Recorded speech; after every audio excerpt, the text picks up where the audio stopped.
Voici le célèbre Sitting Bull, un des chefs autochtones d'Amérique du Nord qui symbolise la résistance face à la colonisation. Il est né en 1831 dans une tribu Lakota, donc plus précisément dans un sous-groupe qui s'appelait les Hunkpapas.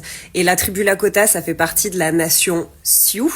Et à sa naissance, il s'appelait Slow. Et très vite, il a été reconnu comme un grand guerrier suite à un combat avec une tribu ennemie. Et il a pu avoir le nom Sitting Bull, qui était le nom de son père. Parce que la nation dont il est issu, donc la nation Sioux, c'est une nation guerrière.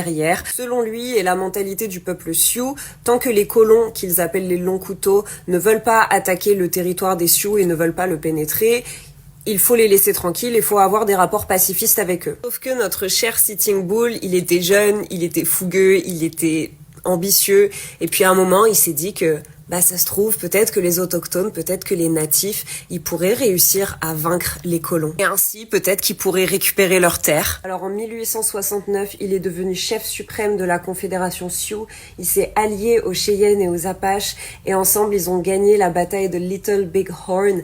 Et il a aussi tué un général blanc, devenant l'ennemi numéro 1 des armées de colonisateurs. En 1877, il se réfugie au Canada sous la protection de la reine Victoria et énormément de Sioux vont le suivre et vont migrer des États-Unis vers le Canada. Il est devenu très célèbre, il a voyagé à travers tout le pays et puis en 1880, il est vieux, il veut plus se battre donc il va rentrer aux États-Unis et retourner dans la réserve Sioux Lakota d'où il venait. Il a retrouvé sa tribu qui maintenant vivait dans le Dakota du Nord et en fait, il a découvert que les enfants étaient forcés d'aller aux écoles chrétiennes, qu'on leur avait pris leurs terres et qu'en fait, on était en train d'essayer d'effacer leur culture. Un peu transporté par le retour de ce grand guerrier mythique, la colère a commencé à gronder dans la réserve et l'armée américaine a pris peur. Alors, dans le doute, ils ont arrêté tous les leaders et les ont tous mis en prison. Donc, le 15 décembre 1890, Sitting Bull est réveillé en pleine nuit par l'armée américaine.